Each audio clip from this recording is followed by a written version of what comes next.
I had the perfect marriage, or so the world and I believed.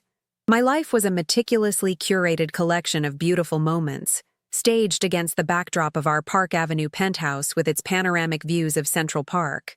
I was Catherine Sterling, heiress to an empire, but in my heart, I was simply Ryan's wife. I saw his ambition not as greed, but as a drive to build a legacy with me.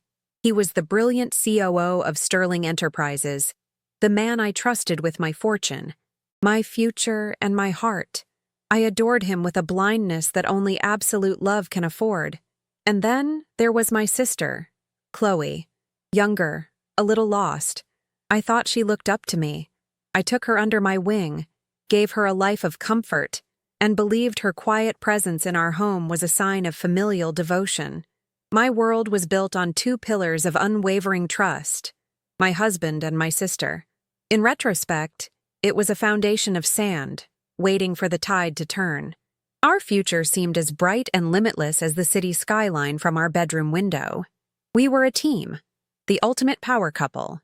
While Ryan steered the corporate ship, I managed the Sterling Foundation, pouring my energy and inheritance into causes I believed in. I remember one evening, just weeks before my world collapsed, he held my hand across a candlelit dinner table and told me how proud he was of my philanthropic work. "You have the kindest heart, Kate," he'd said. His eyes filled with what I mistook for adoration. He encouraged my focus on charity, saying it allowed him to handle the dirty business of making money. I felt seen, valued for my compassion rather than my name.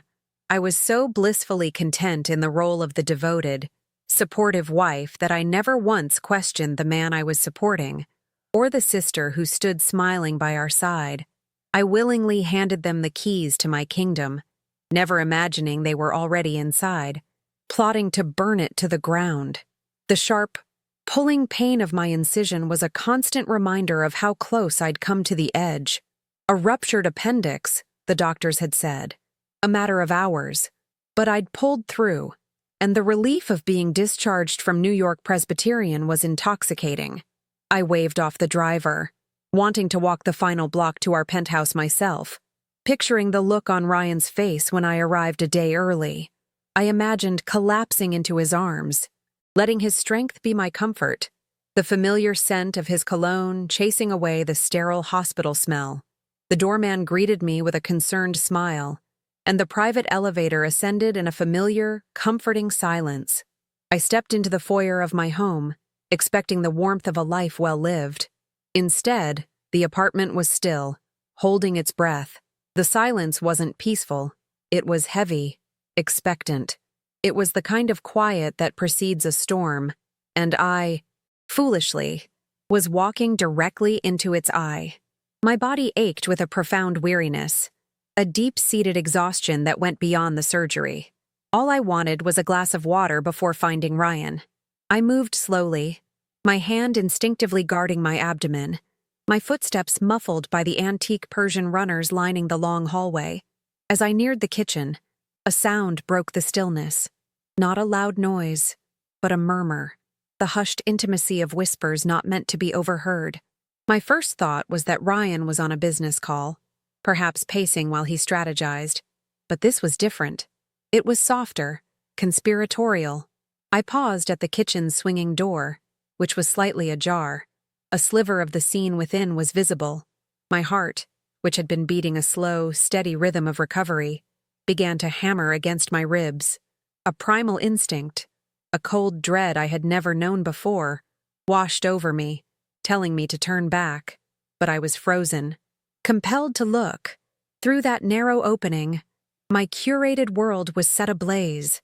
It wasn't a nightmare.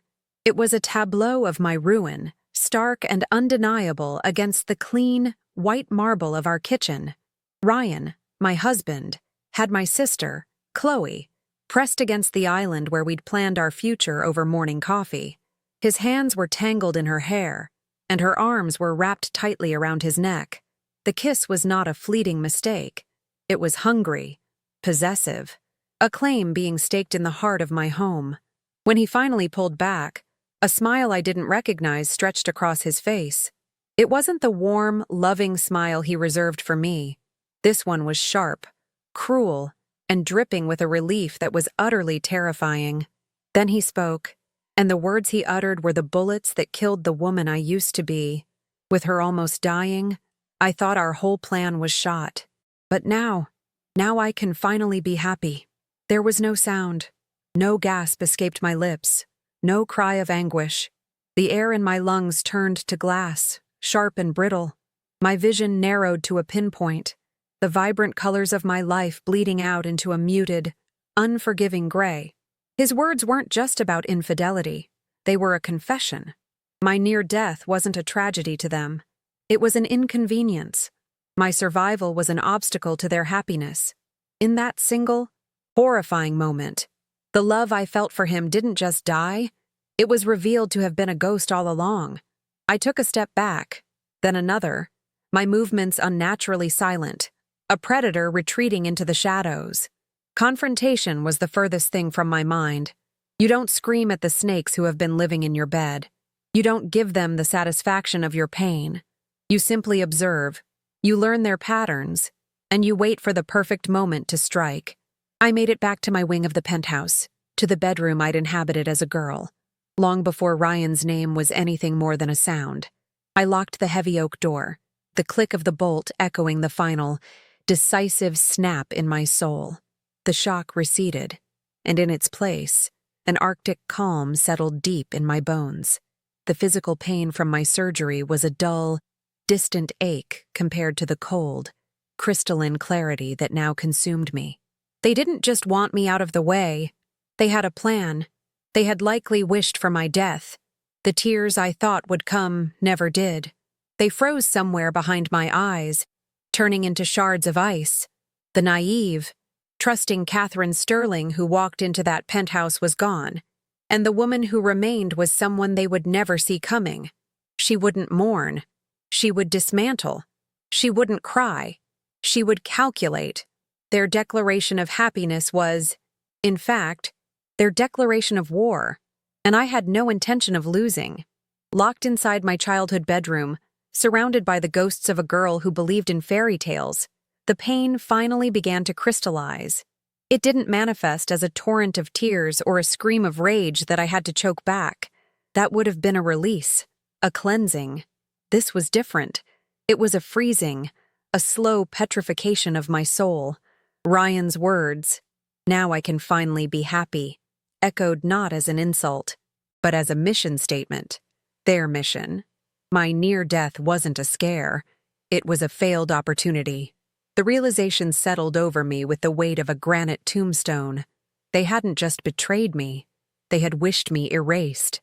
In the sterile silence of that room, the naive Catherine Sterling, who loved with reckless abandon, bled out on the floor, and in her place stood something new, something cold and sharp and utterly without mercy. The game wasn't over.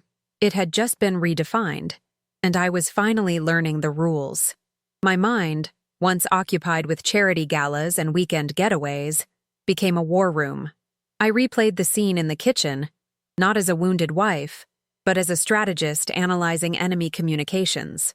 Every detail was a piece of intelligence. Chloe's possessive grip, Ryan's triumphant smile, the casual cruelty of their words. It all pointed to a long-term conspiracy. Their arrogance was their critical flaw. They saw me as a decorative, emotional creature, the kind heart. Ryan so enjoyed praising while he plotted to stop it from beating. They believed my strength was in my name, not my mind. That monumental miscalculation would be their undoing. I would not confront them. A dramatic scene was what they would expect, what they were prepared for. It would grant them the power of reaction. No, I would give them nothing. No tears. No accusations. Only the quiet, unassuming smile of the woman they thought they had already defeated. The path forward became brutally clear. To destroy them, I had to use the very things they worshipped: money and power. They coveted my world, so I would let them think they were close to winning it, only to turn that world into their prison. My fortune was not just a source of their greed, it was my arsenal. Sterling Enterprises was not just a company. It was my battlefield. I would play the role they had cast for me, the fragile, heartbroken wife, too devastated by my health scare to notice the vipers in my own home. I would lean on Ryan, praise his strength, and make him believe he was a breath away from total control. I would be vulnerable, compliant, and utterly predictable. While they were blinded by their own hubris, I would be moving my pieces across the board, quietly, methodically, and with lethal precision.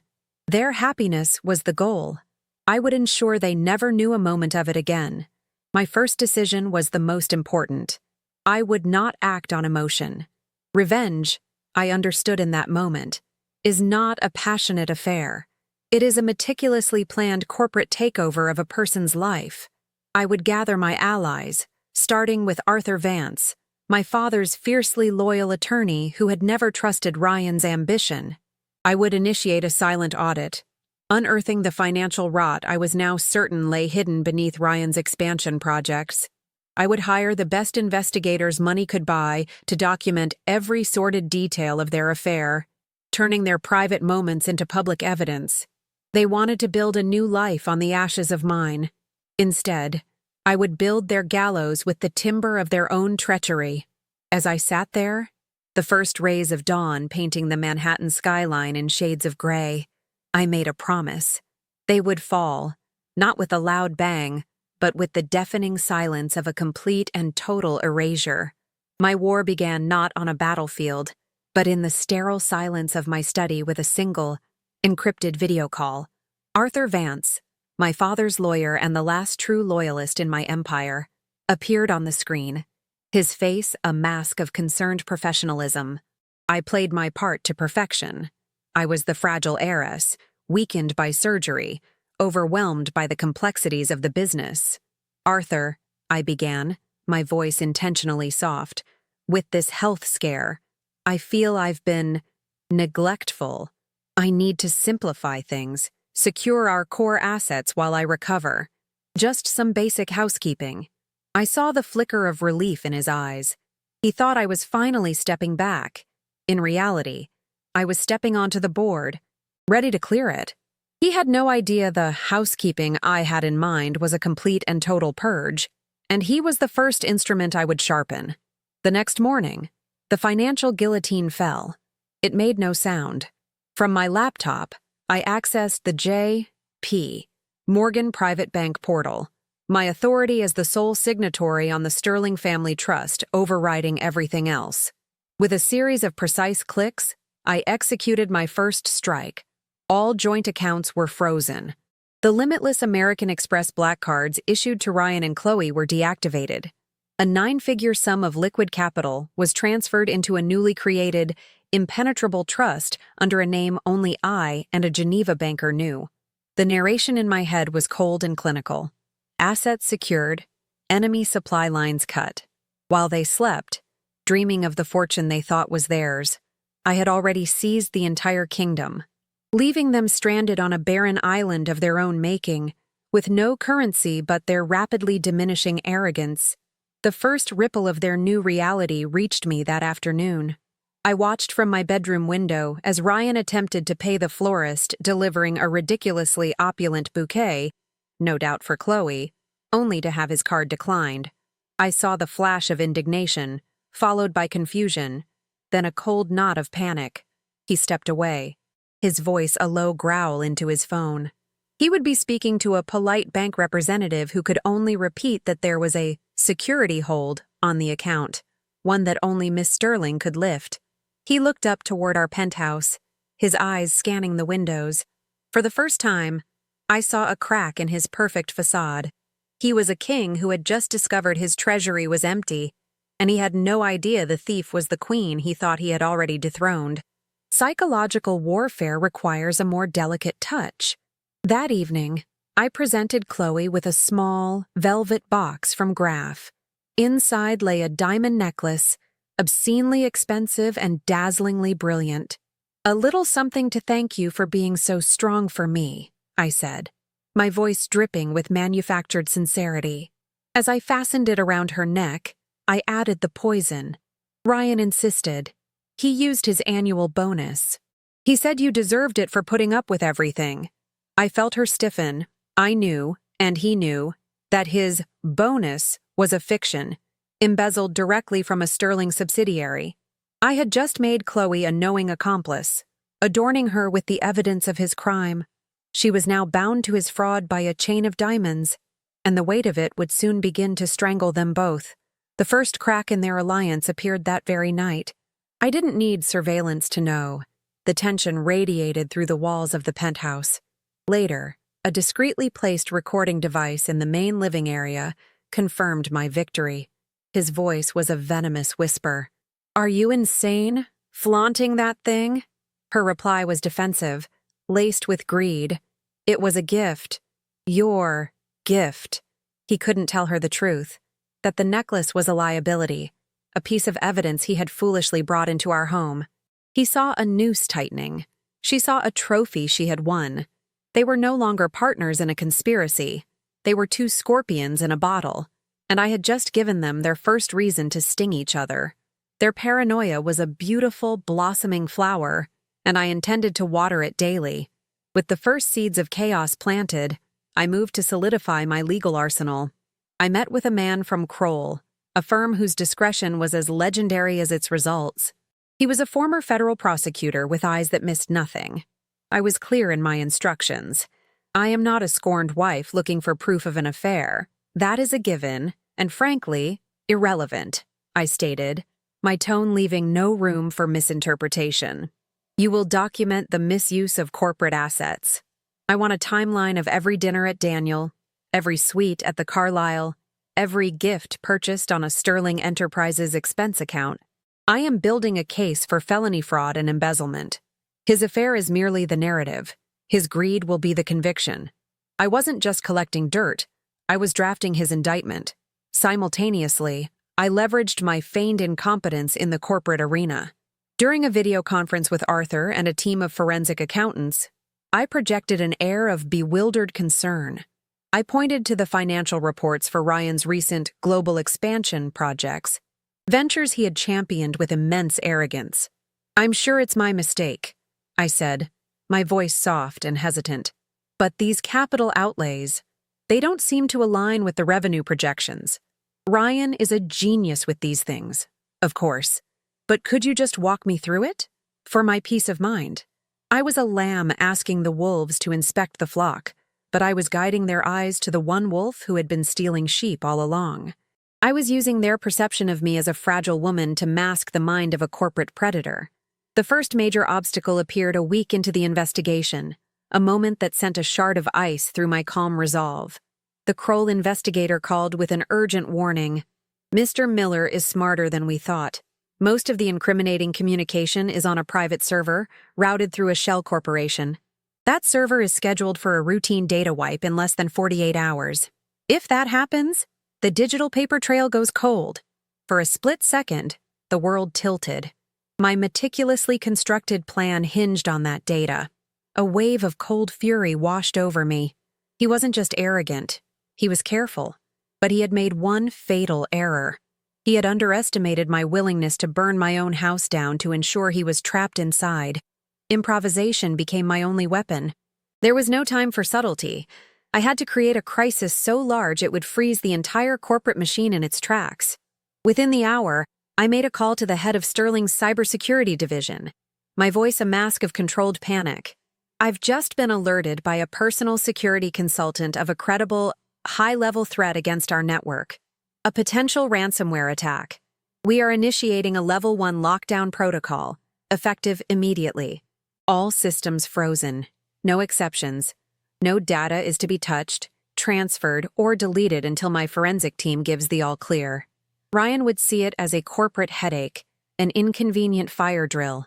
He could never object without revealing he had something to hide. I had just used the company's defense protocols to lay siege to his digital fortress. The lockdown worked with brutal efficiency. The server wipe was halted just hours before its scheduled execution. Under the legitimate cover of the security audit, my hand-picked forensic team, provided by Kroll, was granted unrestricted access. They created a perfect mirror image of the server's hard drive. The call from Arthur came late that night. His voice was grim, but I could hear the undercurrent of vindication. "We have it, Catherine. The Shell Corporation's financials, the offshore accounts, the unencrypted emails between him and Chloe discussing asset liquidation. We have everything." There was no triumphant joy in my heart, only the cold, satisfying click of a well-oiled machine locking into place. The evidence was secured. The trap was now set. Ryan's paranoia began to fester. The frozen finances, the incessant questions from his parents, and now a company-wide lockdown he couldn't control. It was a storm gathering on his horizon, but his colossal ego acted as a blinder. He couldn't conceive that I was the architect of his misfortune. I watched him pace the length of our living room, a caged tiger, barking into his phone at bank managers and IT directors. He explained it away to Chloe as a corporate attack from a competitor, a jealous board member, anything but the woman he saw as a fragile doll recovering from surgery. His inability to see me as a threat was my most powerful weapon, a cloak of invisibility woven from his own condescension. I twisted the knife of his paranoia with calculated precision. I sought out Chloe, my eyes wide with feigned worry. "Chloe, I'm so scared," I whispered, clutching her arm. "Ryan is under so much pressure. This lockdown at the office, the bank freezing our accounts and for security, so he's not telling me everything. And it's terrifying. He just locks himself in his study. Is he in some kind of trouble?" I was positioning myself as her confidant, a fellow victim of circumstance. Every word was designed to corrode her trust in him. I made his secrecy, which was meant to protect their conspiracy, look like he was hiding something specifically from her. The wedge I had placed between them was now being driven deeper with every lie I told. The Millers, my odious in-laws, soon joined the chorus of the concerned. Ryan's father called, his voice a blend of entitlement and anxiety. "Catherine, Ryan mentioned some banking issues. I hope everything is in order. Our monthly stipend hasn't arrived." I let a note of weary confusion enter my voice. "Oh, dear. I'm sure it's just a mix-up with this security freeze. You know how Ryan is. He insists on handling all the finances to keep me from worrying my pretty little head about it. I'll be sure to mention it to him." I hung up the phone with a thin, cold smile. I had just made him accountable for their financial discomfort, forcing him to fabricate a new set of lies for the parents he so desperately wanted to impress. His world was shrinking, one lie at a time. The crown jewel of my evidence collection arrived in a plain manila envelope, delivered by a bonded courier. It was a thumb drive containing audio files from the investigators' work at the Carlisle. I listened to the first recording alone in my study, the city lights twinkling below like 1,000 indifferent stars. The sound was pristine. It was them.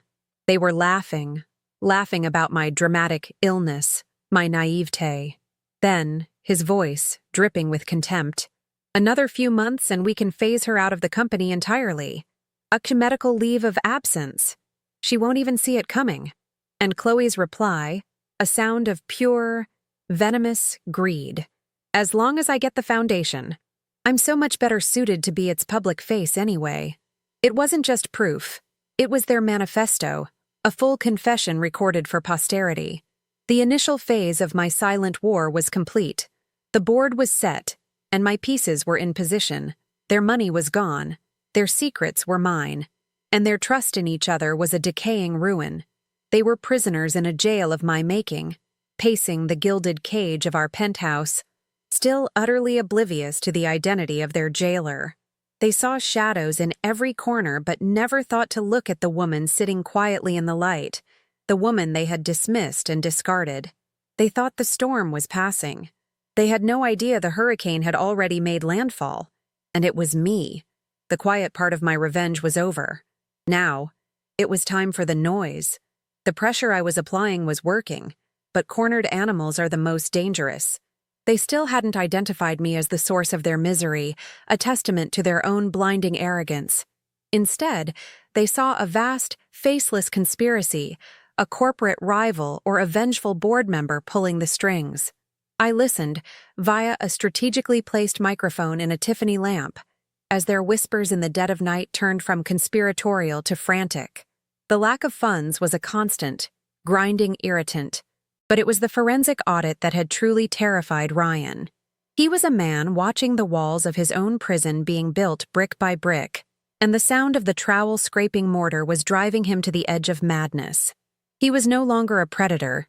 He was prey, and he was beginning to smell the hunter on the wind. Their paranoia became a toxic feedback loop. He accused Chloe of being careless, of drawing attention to them with her new, extravagant tastes. She, in turn, accused him of weakness, of losing control of a situation he had promised was foolproof. "You said you had everything handled," she hissed one evening, her voice a venomous slash in the dark. "My card was declined at Bergdorf's today, Ryan. In front of everyone. Do you have any idea how humiliating that is?" His reply was a low growl, stripped of all its former charm. "Humiliation is the least of our problems. They're digging into the Geneva accounts. If they find the transfers, we're not just poor, Chloe, we're finished." They were no longer allies united in a grand scheme. They were two co-conspirators beginning to realize that only one of them might survive the fallout. It was in this crucible of fear and desperation that Ryan forged his most despicable weapon. He couldn't fight the invisible enemy attacking his finances and corporate standing, so he chose a target he could see, one he still believed was weak, fragile, and utterly breakable: me. The idea, when he first proposed it to Chloe, was a masterpiece of malignant genius. "I heard it all. It's her health," he said, his voice a chillingly calm murmur. "The surgery was a major trauma. It's affected her judgment, her memory. She's not fit to run the foundation, let alone the company. We're not taking anything from her, Chloe. We're protecting her. We're protecting the Sterling legacy from her instability." He was framing their coup as an act of mercy, a necessary intervention. Chloe, to her credit, saw the monstrousness of the plan immediately, but her objection was rooted in fear, not morality. "They'll never believe it, Ryan. She seems fine." He was ready for that. "Of course she seems fine. That's what we have to change. A little confusion here, a misplaced document there, a few public moments of fragility. People will see what we want them to see. They already think of her as the kind heart, not the sharp mind. We just have to give them a reason to pity her, to see her as a tragic figure who needs to be cared for." He wasn't just planning to steal my company anymore. He was planning to steal my identity, my sanity, my very self. He was going to erase me and call it an act of love. The first step in their new offensive was to find a medical professional willing to trade his ethics for a substantial, untraceable payment. My investigators, who had been tracking Ryan's every move, flagged a series of discreet meetings with a Dr. Alistair Finch. Finch was a psychiatrist with a Park Avenue address and a history of providing convenient diagnoses for wealthy clients embroiled in messy divorces and inheritance disputes. He was a vulture in a bespoke suit, a man who specialized in the weaponization of mental health. The moment his name appeared in the daily report, I knew exactly what Ryan was planning. They were no longer just thieves. They were preparing to commit me, to have me stripped of my rights and locked away. They began their gaslighting campaign with a pathetic, almost laughable subtlety. My reading glasses, always on my nightstand, would appear in the refrigerator. Important files for the Sterling Foundation, which I kept meticulously organized in my study, would be moved to the library. Chloe would approach me with a mask of deep concern. "Kate, are you feeling all right? You seemed so forgetful on the phone with the museum director earlier." You asked him the same question 3 times. I would simply smile, a serene and placid expression on my face. Did I? How silly of me. My mind must still be recovering. I played the part of the slightly addled patient, all while my own hidden cameras documented every single act of their cruel little stage play. Ryan, meanwhile, worked on the corporate front. He began circulating rumors among key board members and senior executives. He spoke of my post-operative fatigue, my uncharacteristic emotional swings, and my troubling disinterest in the company's affairs. He framed it as a loving husband's deep concern. "I'm worried about her," he'd say over lunch at the grill, his voice heavy with false sincerity. The pressure of running this empire might be too much for her right now. She needs to rest, to be shielded from it all. He was methodically poisoning the well, ensuring that when he made his move, the world would see him not as a usurper, but as a savior stepping in to rescue a crumbling dynasty from a mentally fragile heiress. The escalation reached its terrifying apex one Tuesday morning. This was their moment of almost success. The move I hadn't fully anticipated. My personal assistant buzzed me in my study. "Ms. Sterling, I'm so sorry to disturb you, but Dr. Alistair Finch is here. He says he has an appointment for an emergency wellness evaluation, scheduled by Mr. Miller on your behalf." A spike of pure, cold adrenaline shot through me. An ambush. They were bringing the battle into my home, attempting to create an official medical record of my instability on my own territory. For a fleeting second, the sheer audacity of it left me breathless. They weren't just suggesting I was unwell. They were trying to make it a legal fact. My first instinct was to refuse, to have security remove him. I immediately called Arthur Vance, my voice a low, urgent whisper. He was alarmed. "Catherine, do not see him. This is a legal maneuver. Anything you say can be twisted and used in a competency hearing. We need to delay, to file an injunction." But I knew he was wrong. Delaying would look like avoidance, like I had something to hide. It would feed their narrative. They had forced my hand, expecting me to retreat. Instead, I decided to walk directly into their trap and disarm it from the inside. This was my moment of vulnerability, the point where their plan could have worked. But resilience isn't about avoiding the blow. It's about absorbing it and using the enemy's momentum against them. "Send him in, Sarah," I said, my voice betraying none of the icy calculation racing through my mind. "And please, call Dr. Lena Hansen on the Sterling Foundation's advisory board. Tell her I've had a sudden health concern and would feel much more comfortable if she could join us. A personal request." Dr. Hansen was not just a board member. She was the head of psychiatry at Mount Sinai and one of the most respected forensic psychiatrists in the country. She was my queen. And I was about to move her across the board for a checkmate. Ryan thought he was bringing a hired gun to a knife fight. He had no idea I was bringing a cannon. I greeted Dr. Finch in the formal living room, playing the part of the confused and slightly frightened patient to perfection. I let my hands tremble slightly. I allowed my gaze to seem distant. A wellness check. Ryan is so worried about me, isn't he? Sometimes I feel a little lost since the surgery. Everything feels so loud. I fed him every symptom he had been paid to find. I watched him take his notes, his expression a practiced mask of clinical concern, but his eyes held the glint of a predator closing in. He was so confident, so sure of his victory, that he couldn't see the abyss opening up beneath his feet. He believed he was evaluating a patient. In reality, he was being audited by his executioner. He began his questions, leading and suggestive, designed to elicit confused or paranoid responses. "Mr. Miller mentioned you've been having trouble with your memory, Catherine, that you've become suspicious of the staff, even of him." I looked at him, my eyes wide with a carefully crafted vulnerability. "Suspicious? No, not suspicious. Just careful. Ryan has so much pressure on him right now. The business, the audit. I hear him pacing at night.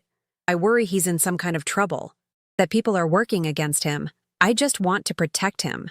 With that single statement, I reframed my paranoia as a wife's loving concern and subtly painted Ryan as the one who was truly embattled and unstable. Just as Dr. Finch was leaning in for the kill, preparing to ask a question about my fitness to control my own assets, Dr. Hansen was shown into the room. I introduced her as a dear family friend who happened to be dropping by. Finch's professional smile faltered for a fraction of a second. He knew exactly who she was. The power dynamic in the room didn't just shift, it inverted with the force of a tectonic plate. The hired gun was now face-to-face with the chief of police. Dr. Hansen, with a warm but razor-sharp smile, began to dismantle him, her questions cloaked in professional courtesy, but delivered with surgical precision. An emergency evaluation? Alistair? How fascinating. What were the imminent risk factors that necessitated such an immediate and unscheduled intervention? Dr. Finch began to stammer, his pre-written script rendered useless. He was a corner-cutting charlatan, and he was now in a professional duel with a master of the craft. Dr. Hansen effortlessly exposed the flaws in his methodology, the ethical breaches in his approach, and the glaring bias in his line of questioning. It's just that, typically, one would consult a patient's primary care physician and surgical team before concluding that post-operative cognitive changes warrant an emergency competency hearing. Wouldn't you agree? She mused. The color drained from Finch's face. He knew he was caught. More importantly, he knew he was being recorded. His professional malpractice laid bare for a disciplinary board to witness. The ambush had failed spectacularly. Dr. Finch left the penthouse a broken man, his career in tatters. He would later provide a sworn affidavit detailing Ryan's entire scheme in exchange for a degree of professional leniency. When Ryan returned home that evening, expecting to find me sedated and prepared for a quiet transfer to a private clinic, he found me sitting in the living room, calmly sipping tea with Dr. Hansen. The look on his face was not one of anger or confusion. It was pure, unadulterated fear. It was the look of a man who had just realized the gentle lamb he'd been trying to slaughter was, in fact, a wolf who had been watching him the entire time. The failure of his medical coup pushed him over the final edge. That night, the pretense of civility between us vanished completely. He confronted me in the hallway, his face a twisted mask of rage, his voice a low, venomous hiss that was no longer meant for any recording device. The mask of the loving, concerned husband was gone, and the monster beneath was finally revealed. "You think you're clever, don't you?" he snarled, backing me against the wall. "Playing your little games. You have no idea what you're doing. You should have just stayed weak. You should have let me handle things." His proximity was a physical threat, his words a confession of his murderous intent. Then came the line that sealed his fate. The words that erased any lingering whisper of doubt about the totality of the destruction I was about to unleash. He leaned in close, his breath hot against my cheek, his eyes filled with a chilling, bottomless hatred. "You should have died on that operating table," he whispered.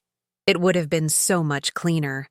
In that moment, he ceased to be a mere adulterer or a corporate thief. He became a man who had wished for my death and was now threatening my life. He had just handed me the ultimate justification for what was to come. This was no longer about revenge for a broken heart. It was about survival. I didn't flinch. I didn't scream. I simply looked into his eyes, letting him see the vast, frozen tundra my soul had become. There was no fear in my gaze, only a finality he couldn't comprehend. "You're right, Ryan," I said, my voice as calm and steady as a flatlining heart monitor. "It would have been cleaner. But it wouldn't have been nearly as satisfying." I turned and walked away, leaving him standing there, a man who had just declared war on a ghost and was about to find out how real she was. The time for silent moves was over. The annual shareholders' meeting was in 3 days. It was time to burn his world to the ground. The desperate escalation had been a gift. Ryan and Chloe, in their panic, had transformed themselves from simple antagonists into cartoonishly evil villains. They hadn't just betrayed me. They had conspired to steal my freedom, my sanity, and ultimately, my life. They had methodically stripped away any possibility of a measured response, any chance for a quiet divorce or a simple corporate restructuring. Their actions demanded not just defeat, but utter annihilation. They had built their own funeral pyre with their greed and arrogance. And my only remaining task was to strike the match and watch it burn. The stage was now set for a public execution. I spent the next 48 hours in a state of hyper-focused calm. Arthur Vance and my legal team worked around the clock, finalizing the packages of evidence for the board, the SEC, and the district attorney's office. Every financial crime was documented, every fraudulent transfer traced, every perjured medical statement prepared for submission. The audio recording of Ryan's threat, captured by a pinhole camera in the hallway's sconce, was the crown jewel of our case. It was the final, brutal piece of evidence that would turn public opinion from seeing a messy corporate divorce into witnessing the righteous takedown of a dangerous criminal. Chloe, in her ignorance, was a pitiable creature. After the confrontation with Ryan, she tried to approach me, her face a mess of confusion and feigned concern. "Kate, Ryan is acting so strange. He's not himself." I looked at her, my sister, the co-architect of my near ruin, and felt nothing. Not hatred, not pity, just a profound and empty distance. "He is exactly himself, Chloe," I replied, my voice devoid of any emotion. "You're just seeing him without the mask for the first time? You should get used to it." I walked away, leaving her to drown in the mess she had so eagerly helped to create. Her fate was sealed, an afterthought in the larger demolition to come. My final preparations were personal. I selected my armor for the shareholders, meeting with the precision of a general preparing for battle. A Tom Ford suit, razor-sharp in its tailoring, in a shade of deep crimson. It was not a color of mourning, but of power, of blood, of victory. My hair was pulled back in a severe, commanding style. The woman who would walk onto that stage would bear no resemblance to the soft, trusting Catherine Sterling they all thought they knew. I was not there to ask for my company back. I was there to take it, to reclaim my throne not as an heiress, but as a conqueror. The night before the meeting, I stood on the terrace of the penthouse, looking out over the city that bore my family's name. For months, this home had been my prison, the scene of my greatest betrayal. But now, it felt different. It was the command center from which I had orchestrated a silent, devastating war.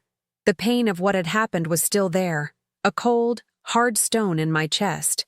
But it was no longer a source of weakness. It was my ballast, the weight that kept me steady in the storm. They had tried to break me, but they had only succeeded in forging me into something harder, sharper, and infinitely more powerful. I thought about Ryan's final, whispered threat. "You should have died." He was wrong. My survival was his damnation. My recovery was not just from surgery, but from the sickness of my love for him, from the naivete that had allowed vipers to nest in my heart. The woman he had tried to kill was already long gone, dead and buried on the cold marble floor of our kitchen. The woman who had taken her place was someone he did not know, someone he could never defeat. She was a strategist, a survivor, a queen, and she was about to take back her kingdom. The threat to my life had clarified everything. It elevated my quest for revenge into a necessary act of self-preservation. By threatening to have me committed, by wishing me dead, Ryan had given me a blank check for retribution. Any action I took now was not just justified, it was morally imperative. Society has rules for dealing with unfaithful husbands and greedy relatives. But for a man who would steal your freedom and lament your survival, there is no punishment too severe. He had escalated the conflict beyond the civilized world, and I was prepared to meet him in the wasteland he had created. I reviewed the final presentation one last time. It was a symphony of destruction, perfectly paced. It began with the financial fraud, the dry but damning evidence of embezzlement. Then it would move to the personal betrayal, the photos of him and Chloe, a visual confirmation of their sordid conspiracy. And it would end with the audio, the sound of their voices plotting to have me declared incompetent, culminating in his triumphant, cruel declaration. "Now I can finally be happy."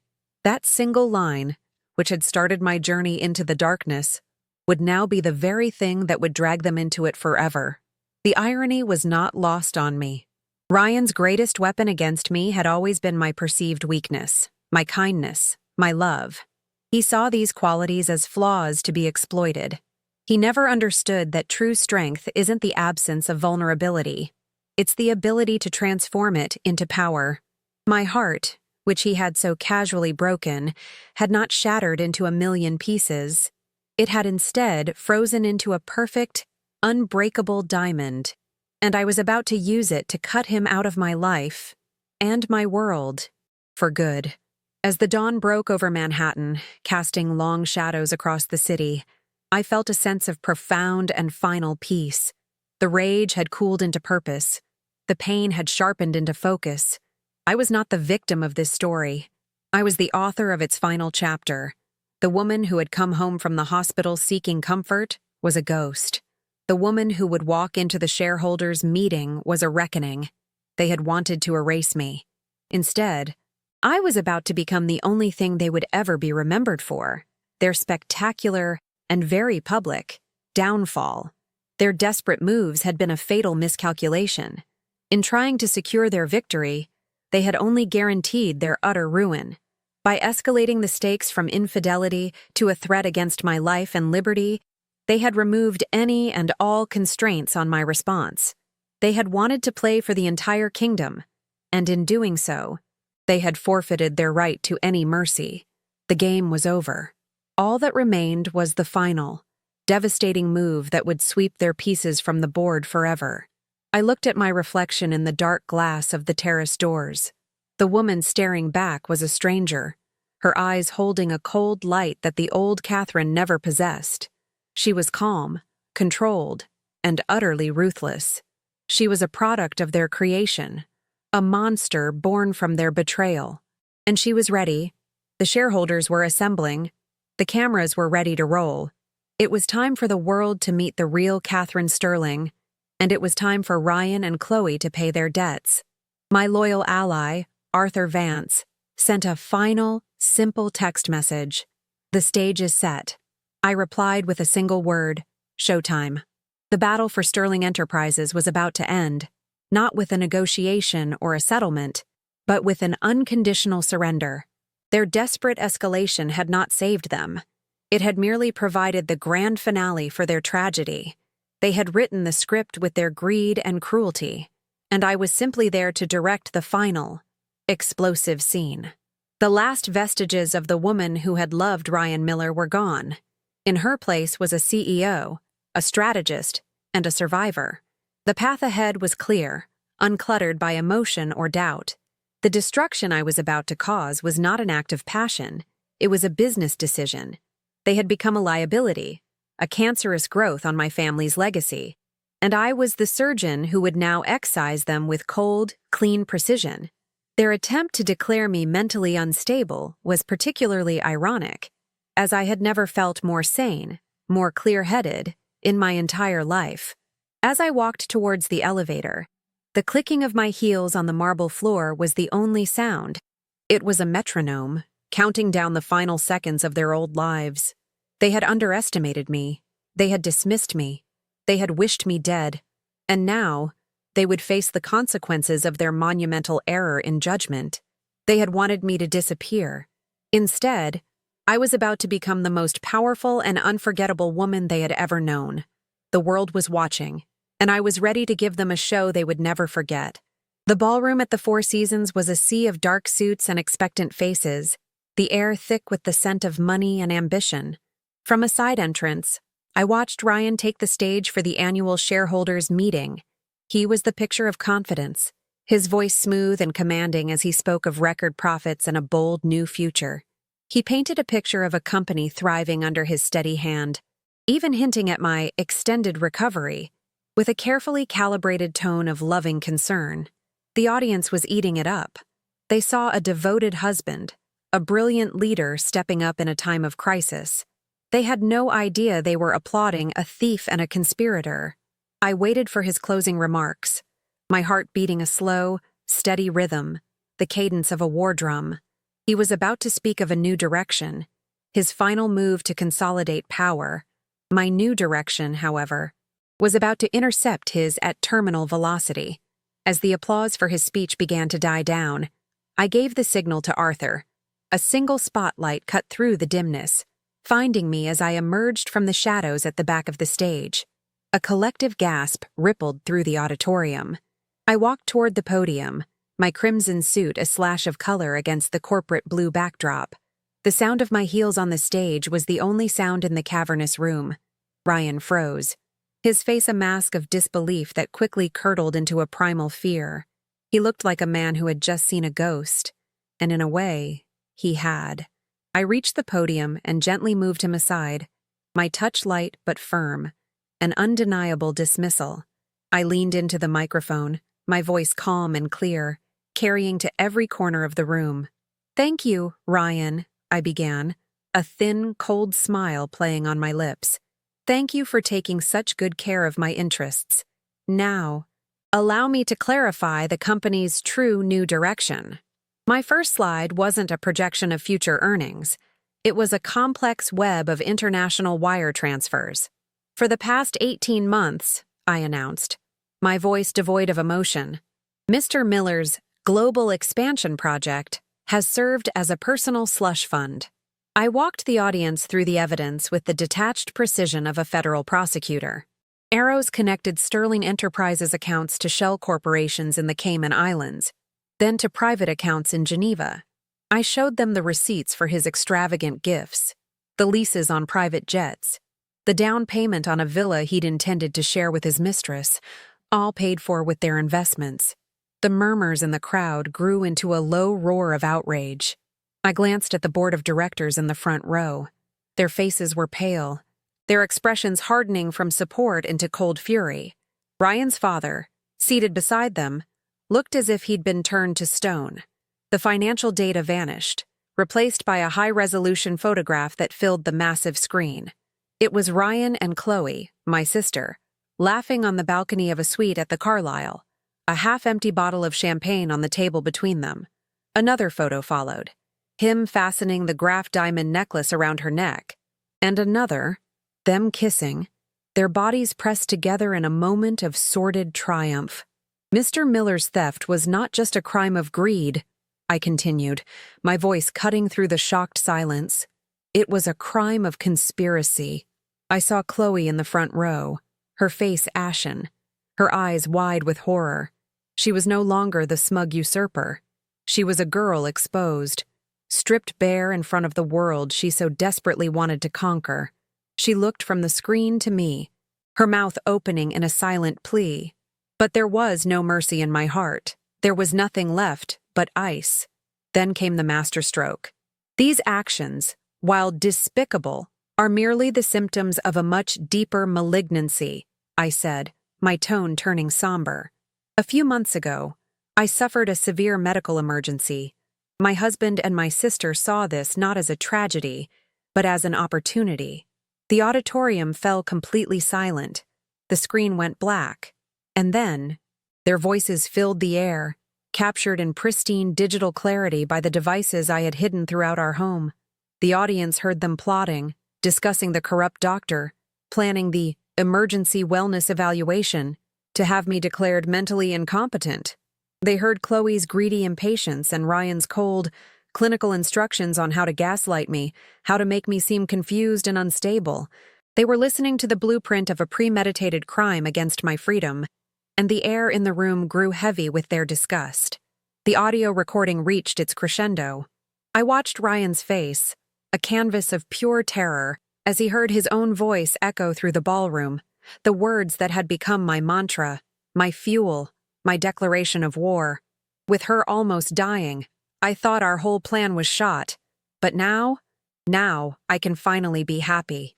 The sound cut out, leaving behind a silence so profound it felt like a physical weight. The words hung in the air, a final, irrevocable confession. In that moment, he was no longer a husband, a COO, or a man. He was a monster, exposed in the full glare of the public spotlight. The world now saw him exactly as I did, a parasite who had lamented my survival because it was an inconvenience to his happiness. The checkmate was not just complete, it was absolute. The spell broke. A blinding storm of camera flashes erupted from the press pit. The low murmur of the crowd exploded into a cacophony of outrage. On stage, Ryan simply crumbled, his face slack with the shock of total annihilation. Two plainclothes NYPD detectives, arranged by Arthur, emerged from the wings and approached him. There was no struggle, no denial. He was a hollowed-out shell, a king whose kingdom had been publicly vaporized. As they led him away, his eyes found mine one last time. There was no hatred in them, no anger, only the blank, uncomprehending stare of a man who had been so thoroughly outplayed he couldn't even process his own defeat. I turned my back on him and faced the shareholders. my shareholders. Effective immediately, I announced, my voice ringing with an authority no one could ever question again. I am assuming my rightful position as CEO of Sterling Enterprises. The applause was thunderous, a wave of validation and support that washed over me. I saw Chloe being swallowed by a mob of reporters, her face streaked with tears, a pathetic footnote in a story that was no longer about her. My in-laws were slinking out a side door, their dreams of a dynasty turning to ash. I stood alone on that stage, not as a victim seeking pity, but as a leader who had just surgically removed a cancer from her company. The pain of the betrayal had not disappeared, but it had been transformed. It was no longer a weakness. It was the bedrock of my new strength. The woman who had come home from the hospital was gone forever. In her place stood an empress, forged in the fires of treachery, looking out at the city skyline from her reclaimed throne, the absolute and undisputed master of her own destiny. The aftermath was not chaos, not to me. To the world, it was a maelstrom of flashing cameras, frantic reporters shouting questions, and the bewildered, horrified faces of the board members. But from my vantage point on that stage, it was perfect. Ordered silence. It was the beautiful, deafening quiet that follows a controlled demolition. Every piece of the old structure fell exactly where I had planned. I watched the security detail escort a ghost-white Ryan through the panicked crowd, his movements stiff and robotic, a puppet whose strings had been cut. I felt no triumph, no surge of adrenaline. There was only the cold, clean satisfaction of a complex equation being solved, a problem being permanently eliminated. The world saw a corporate scandal exploding into view. I saw the first day of a new empire, built upon the ashes of a lie. The applause that followed was not for a victim. It was a coronation. Ryan's fall was as swift as it was brutal. The district attorney's office, armed with the pristine package of evidence Arthur had delivered, denied bail. He was a flight risk with access to unimaginable, albeit stolen, wealth. The charges were a litany of his greed. Multiple counts of grand larceny, wire fraud, conspiracy, and most satisfyingly, a charge related to the attempt to unlawfully strip me of my civil liberties. The SEC moved in parallel, freezing every asset, every shell corporation, every hidden account he had ever touched. The man who had married me for my fortune was left with nothing but a court-appointed lawyer and an ill-fitting orange jumpsuit. His parents, who had seen me as their golden goose, were implicated in the financial crimes, their names dragged through the mud alongside his. They had wanted the Sterling legacy. Now, their only legacy would be their son's spectacular, televised implosion. Chloe's fate was, in many ways, more exquisite. Prison would have been too simple, too clean an ending for her. I ensured she was not charged as a co-conspirator in the fraud. That would have made her a partner, a position she didn't deserve. Instead, I simply erased her.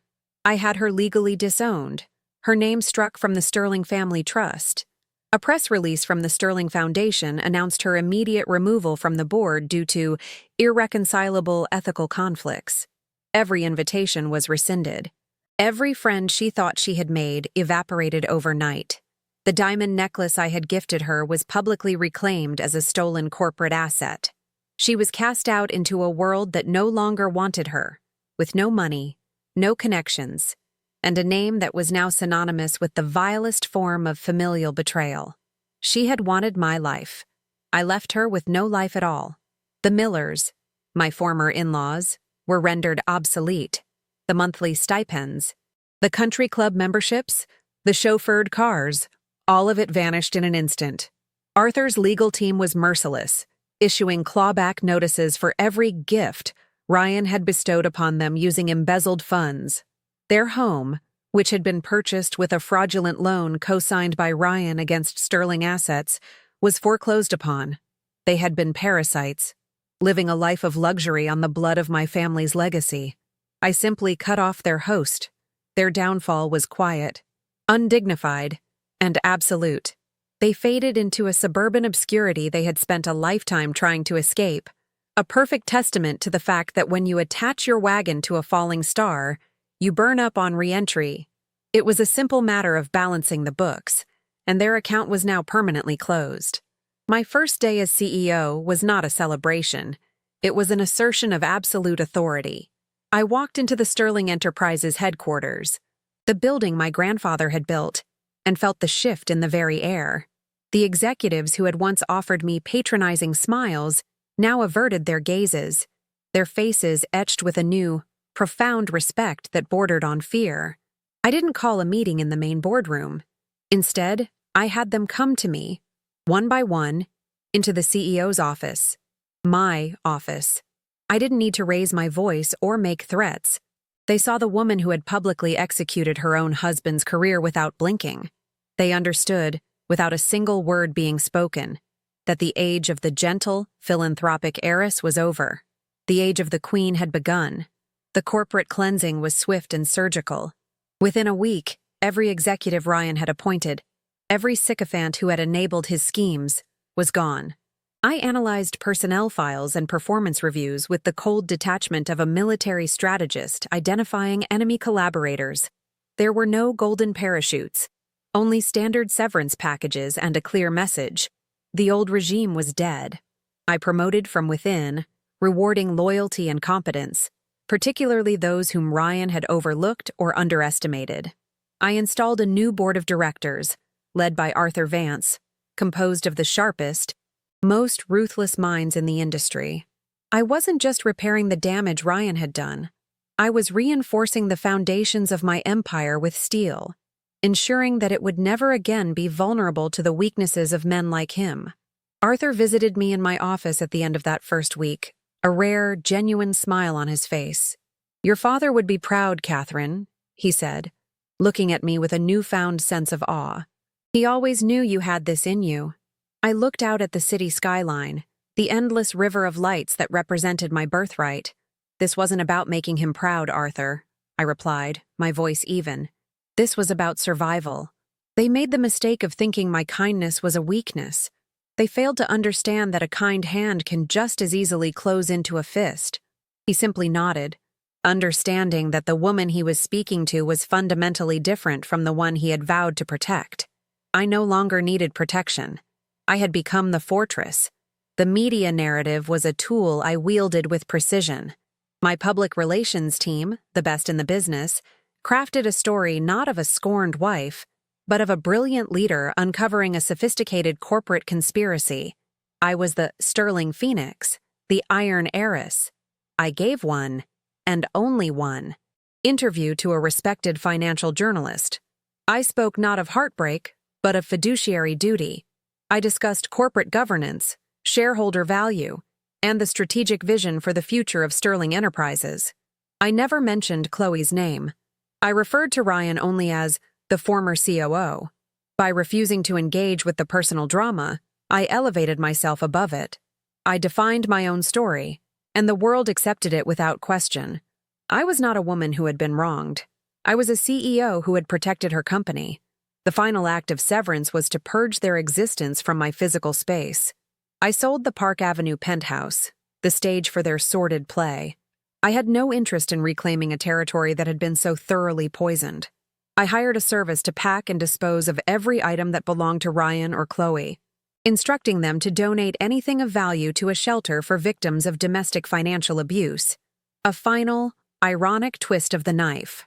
I purchased a new residence, a modern, minimalist triplex in a new tower overlooking the Hudson, a space with no memories, no ghosts. It was a clean slate. My home was no longer a shared space of compromise and betrayal.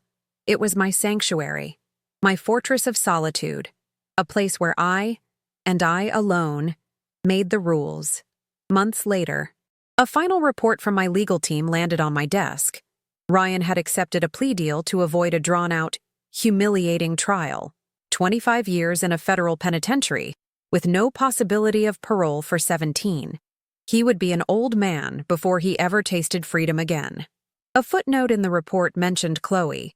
An investigator had tracked her to a small town in the Midwest, where she was working as a waitress under a different name, her face gaunt, her spirit broken. There was no pleasure in this news, only a quiet, clinical finality. The threats were neutralized. The ledger was balanced. Their stories were over, reduced to a cautionary tale whispered in the circles they once so desperately wanted to inhabit. My story, however, was just beginning. I am not the woman I was, that Catherine Sterling, the one who believed in fairy tales and the inherent goodness of people, died on a cold kitchen floor. I do not mourn her. Her naivete was a liability, a weakness that nearly cost me everything. The woman who stands in her place understands the world as it is, not as she wishes it to be. Trust is a commodity, to be invested wisely and divested from ruthlessly. Loyalty is a contract, subject to review and termination. Power is not a burden or a gift. It is a tool, and I have become a master of its use. I did not seek this transformation, but I will not apologize for it. They forged me in the fire of their betrayal, and I emerged harder, stronger, and unbreakable. From my office on the 90th floor, the city of New York spreads out beneath me like a kingdom at my feet. The lights twinkle, indifferent to the dramas they illuminate, a perfect reflection of my own newfound perspective.